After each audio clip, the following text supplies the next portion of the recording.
I worked as a facilities maintenance supervisor for a federal contractor in northern Idaho for 11 years. During that time, I serviced government buildings, research stations, and secure storage facilities across a region that stretched from Coeur d'Alene to the Canadian border. Most of the work was routine: climate control repairs, security system updates, infrastructure inspections, the kind of technical labor that keeps buildings functional without anyone noticing until something breaks. I had clearances for sites that weren't on public maps, places tucked into national forest land, or positioned along decommissioned military access roads. I signed non-disclosure agreements as a condition of employment, and I understood that what I saw during contracted work stayed confidential. That was the job. I accepted it, performed it professionally, and never questioned what happened behind the doors I was sent to maintain. Until February 2019, when I was dispatched to a facility that changed everything I thought I understood about the work I was doing and what existed in the forests surrounding these remote government sites. The call came through on a Tuesday morning. My supervisor contacted me directly rather than going through the usual work order system, which was unusual but not unheard of for high-priority jobs. He told me there was an environmental control failure at a research facility approximately 40 miles northwest of Bonners Ferry, near the Kootenai National Forest boundary. The system had been offline for 6 hours, and they needed immediate repair to prevent damage to temperature-sensitive materials. He gave me coordinates, an access code for the perimeter gate, and instructions to report directly to the site director upon arrival. He also reminded me, with more emphasis than normal, that this was a secure facility and that standard confidentiality protocols applied with additional restrictions. I was not to discuss the location, the interior layout, or anything I observed during the repair work with anyone, including other contractors or company personnel. I confirmed my understanding, loaded my equipment van, and headed north. The drive took just over an hour. The facility was located at the end of a Forestry Service road that branched off from a barely maintained county route. There were no signs indicating the turnoff, just a GPS waypoint and a description of a specific mile marker. The road itself was graded gravel, relatively well-maintained compared to most Forest Service routes, suggesting regular use despite the remote location. I passed through dense stands of lodgepole pine and Douglas fir, the forest thick enough that even in mid-morning the light was filtered and gray. Snow from earlier in the week still clung to the shaded areas, and the temperature hovered just above freezing. I saw no other vehicles, no tire tracks in the sections where snow remained on the road, no indication that anyone else had been out here recently. After about 20 minutes on the forest road, I reached a chain-link fence with a rolling gate. The fence was 10 feet high, topped with razor wire, and extended into the forest in both directions farther than I could see. A small keypad box was mounted on a post beside the gate. I entered the code my supervisor had provided, and the gate rolled open with a mechanical hum that seemed too loud in the silence of the forest. The facility itself sat in a clearing about a quarter-mile beyond the gate. It was a low, rectangular building constructed of reinforced concrete with a flat roof and minimal windows. The architecture was purely functional, designed for durability and security rather than aesthetics. A small parking area held 2 vehicles, a white government SUV and an unmarked sedan. Exterior lighting was mounted at intervals along the roofline, and I noticed security cameras positioned to cover the entrance and the perimeter. The whole site had the feel of a place built to be forgotten, tucked into the forest where it wouldn't be noticed or visited unless someone had specific business there. I parked my van near the entrance and gathered my tools. The air was cold and still, carrying the sharp scent of pine and the faint smell of diesel from a backup generator I could hear running somewhere behind the building. I approached the entrance, a heavy steel door with a card reader and intercom system. Before I could press the call button, the door opened from inside. The man who met me was in his late 50s, wearing a dark blue jacket with no visible insignia or identification. He introduced himself as Dr. Hayward and confirmed I was there for the environmental control repair. His demeanor was professional but tense, and he wasted no time on small talk. He led me inside, explaining that the HVAC system had experienced a compressor failure in the overnight hours and that the backup system was struggling to maintain proper temperature regulation. He needed the primary system operational as quickly as possible. The interior of the facility was sparse and utilitarian. We moved through a short corridor with concrete walls, painted industrial white, fluorescent lighting overhead, and sealed doors branching off at intervals. Dr. Hayward took me to a mechanical room near the center of the building where the HVAC equipment was housed. The room was cramped and loud with the sound of struggling machinery. I could feel the heat radiating from the overworked backup compressor. I told him I'd need to shut down the system to assess the damage and determine what parts would be required for the repair. He nodded and said he'd return in 30 minutes to check on my progress. Then he left, closing the door behind him with a heavy metallic click that echoed in the confined space. I worked methodically, shutting down the primary compressor and beginning my diagnostic process. The failure was significant but repairable. A bearing had seized in the main unit, causing the compressor to overheat and automatically shut down. I had the necessary replacement parts in my van, and the repair would take about 2 hours once I retrieved them. I made notes on my tablet, photographed the damaged components for my service report, and prepared to head back to the van. As I stood to leave the mechanical room, I heard something that made me pause. It was a sound coming from deeper in the building, muffled but distinct. A low, sustained vocalization that didn't sound mechanical. It was organic, almost animal, but with a tonal quality that made the hair on the back of my neck stand up. The sound lasted maybe 5 seconds, then cut off abruptly. I stood there in the doorway of the mechanical room, listening. The facility was quiet again, except for the hum of electrical systems and the struggling backup HVAC unit. I told myself it was probably ventilation noise, air moving through ductwork in ways that created unusual acoustics. Old buildings made strange sounds. I'd worked in enough of them to know that. But something about the tone of what I'd heard felt wrong in a way I couldn't articulate. I left the mechanical room and walked back down the corridor toward the entrance. Dr. Hayward was standing near the reception area, speaking in low tones with another man I hadn't seen before, younger, maybe early 30s, wearing what looked like security contractor gear. They stopped talking when they saw me. I explained that I needed to retrieve parts from my van and that the repair would take approximately 2 hours. Dr. Hayward nodded and told me to proceed.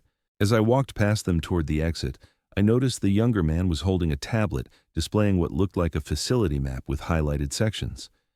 I caught a glimpse of labels, holding area, observation, quarantine, before the man angled the screen away from my line of sight. I retrieved the parts from my van and returned to the mechanical room.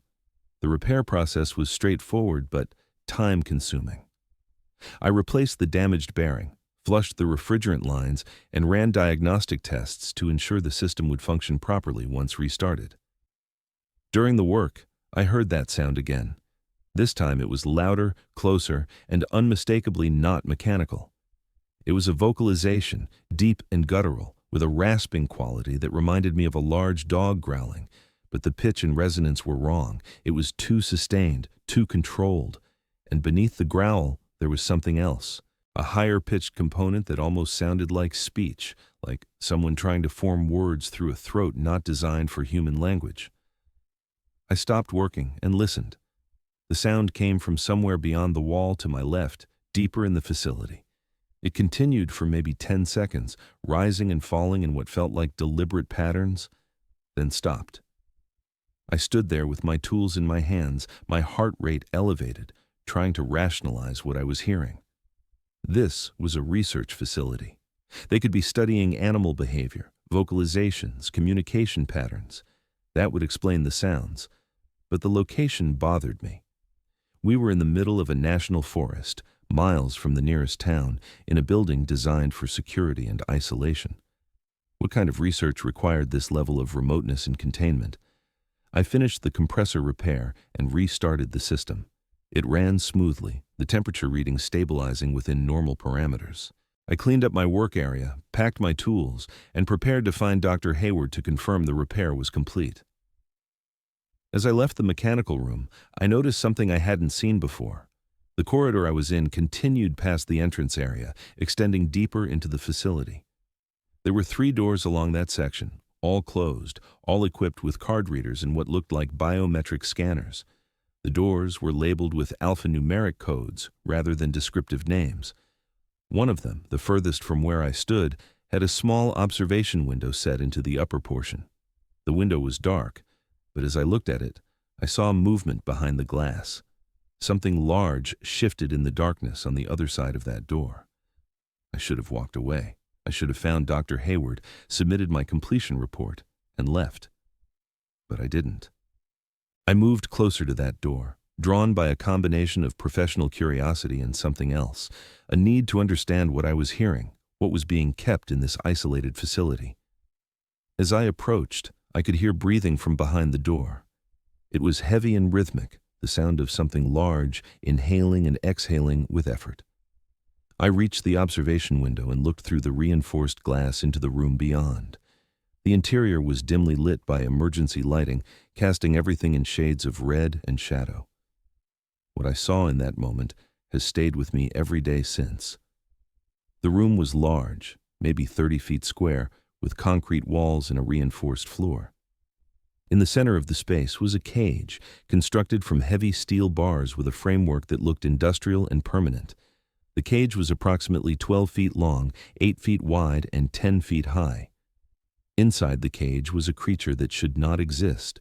It was massive, easily 7.5 feet tall, even in its hunched posture. The body was covered in dark fur, coarse and thick, with patches of lighter coloring along the chest and shoulders. The build was powerful, heavily muscled through the torso, arms, and legs. But what made my breath catch in my throat was the head. It was canine, unmistakably wolf-like, with an elongated muzzle, pointed ears, and a jaw structure designed for tearing and crushing. But the eyes were wrong. They were positioned more forward-facing than any wolf, providing binocular vision, depth perception, and the intelligence in those eyes, the awareness I saw when the creature turned its head and looked directly at me through the observation window, was unlike anything I had ever seen in an animal. The creature stood on 2 legs. Its stance was upright and balanced, with digitigrade feet that ended in clawed toes.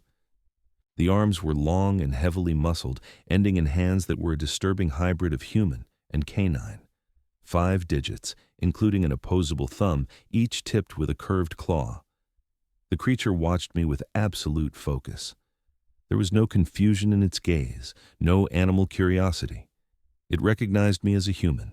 It understood that I was observing it, and the expression in those amber eyes conveyed something I can only describe as hatred mixed with a terrible, patient intelligence. I stood at that observation window for what felt like an eternity, but was probably less than 30 seconds. The creature didn't move, didn't vocalize, just held my gaze with an intensity that made my chest tighten and my hands go numb. I could see its muscles tense beneath the fur, could see the slow rise and fall of its breathing, could see the way its ears rotated independently to track sounds from different parts of the room. This was not a mindless animal. This was something that thought, that calculated, that remembered. I stepped back from the window, my heart pounding hard enough that I could hear the blood rushing in my ears. Behind me, I heard footsteps in the corridor. I turned to see Dr. Hayward approaching with the younger security contractor beside him. The expression on Hayward's face shifted from professional courtesy to something harder when he saw where I was standing. He asked me if the repair was complete. I told him it was, that the system was operational and stable. He nodded and gestured toward the entrance, indicating it was time for me to leave. I didn't argue. I didn't ask questions. I walked back to the mechanical room, gathered my remaining tools, and followed him to the exit. As we reached the door, Dr. Hayward stopped and turned to face me. He reminded me of the confidentiality agreements I had signed as a condition of my employment. He said that the work I had performed today fell under those agreements, and that discussing anything I had seen or heard at this facility would constitute a breach of federal security protocols. He was calm and professional, but there was an edge to his voice that made it clear this was not a casual reminder. I confirmed my understanding, signed the completion paperwork he handed me, and left the building. The drive back through the forest felt longer than the drive in. I kept checking my rearview mirror, half expecting to see another vehicle following me, but the road remained empty. The gate closed automatically behind me when I exited the perimeter, and I returned to the county route and then to the highway, putting distance between myself and that facility as quickly as traffic and road conditions allowed. When I returned to the company office later that afternoon, I submitted my service report through the standard system. I documented the bearing failure, the parts I had replaced, the diagnostic tests I had run. I made no mention of what I had seen in that back room, no reference to the creature in the cage. I filed the paperwork and went home. For the first few days, I tried to rationalize what I had witnessed. I told myself it could have been some kind of trained animal, a bear or wolf conditioned to stand upright, fitted with prosthetics or modifications for research purposes. But that explanation fell apart under examination. The proportions were wrong for any known animal. The intelligence in those eyes exceeded anything documented in wildlife behavior. And the facility itself, the level of security, the isolation, the obvious effort to keep whatever was in that cage contained and hidden, suggested this was not ordinary zoological research. I considered the possibility that I had seen something engineered, a hybrid or genetic experiment. That seemed more plausible given the government contractor nature of the facility and the security measures in place. But even that explanation felt insufficient. What I had seen moved with a naturalness that didn't suggest laboratory creation. It moved like something that had evolved for its form, something adapted and refined over time rather than assembled and modified.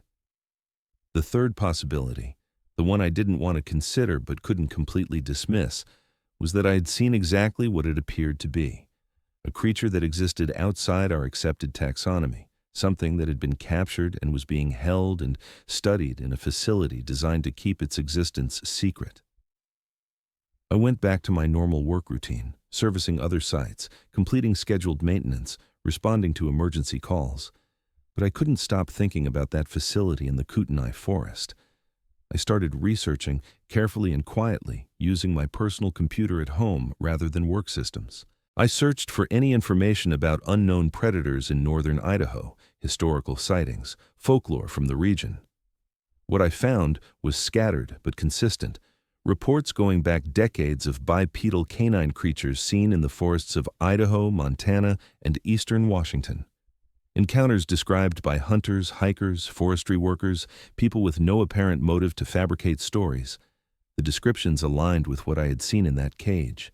7 to 8 feet tall, covered in dark fur, wolf-like head, moving on 2 legs with intelligence and purpose.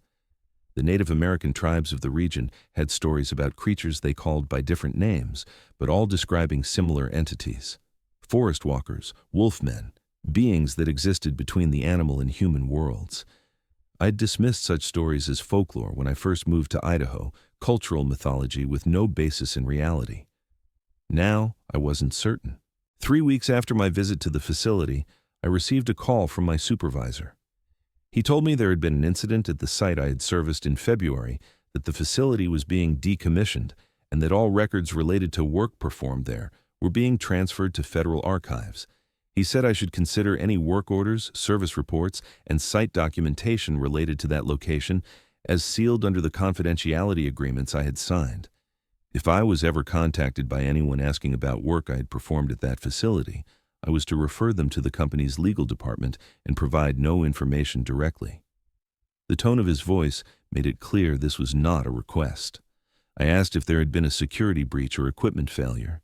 He said he couldn't discuss it and that I should consider the matter closed. The call ended shortly after. I tried to find more information through indirect channels, checking local news for any reports of incidents in the Kootenai forest area, searching for any indication of what might have happened at that facility. I found nothing. No news reports, no official statements, no trace that anything unusual had occurred.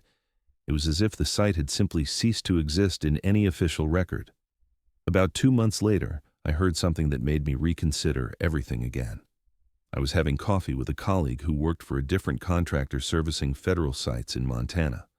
We were discussing routine work, comparing notes on equipment failures and challenging repair jobs. He mentioned, almost as an aside, that one of his sites had been evacuated in March due to what was officially described as a structural integrity concern. The site was a remote research station near Glacier National Park. He said the evacuation had been sudden and complete. All personnel removed within hours, the facility locked down and placed under military security. What made him mention it was that he had heard from someone who worked at the site that the evacuation wasn't because of structural problems. It was because something they were holding had escaped containment.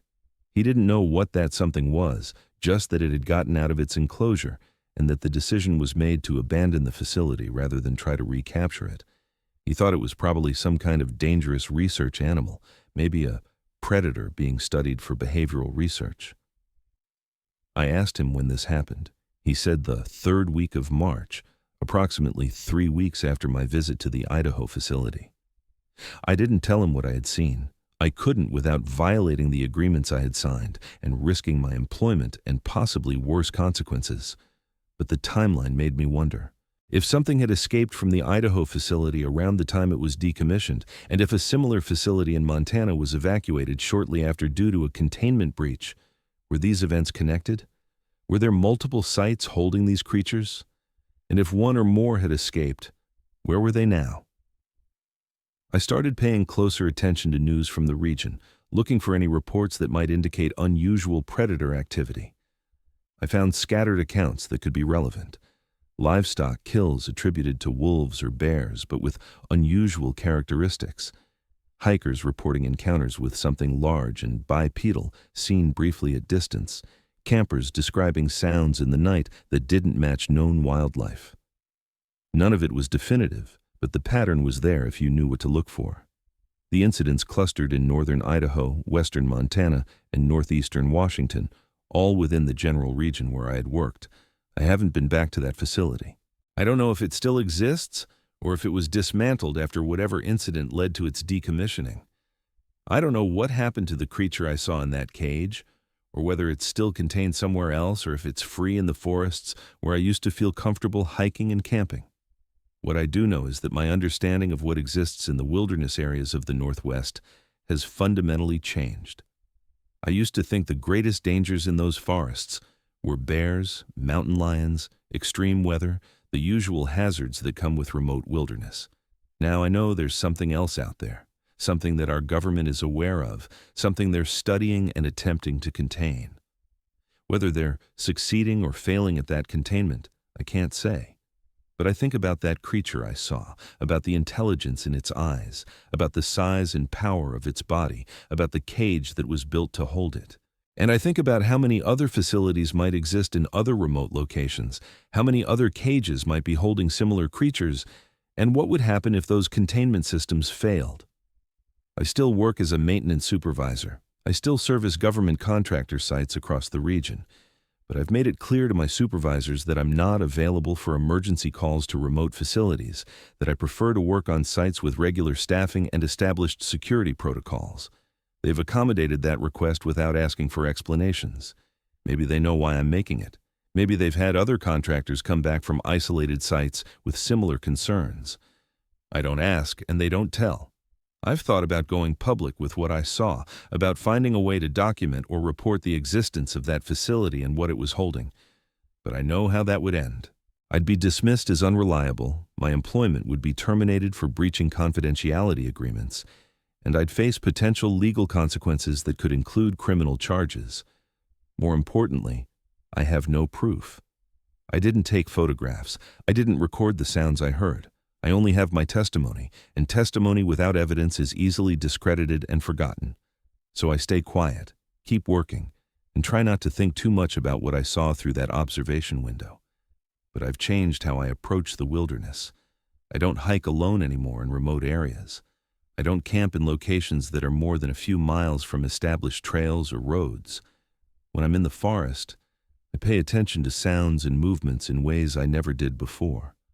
I watch for signs that something large and intelligent might be present, tracks that don't match known animals, territorial markers, areas where wildlife seems absent or disturbed.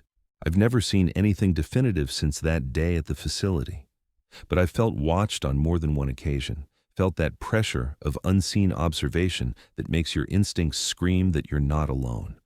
Whether that's paranoia from what I witnessed, or genuine awareness of something present in the forest around me, I can't say for certain.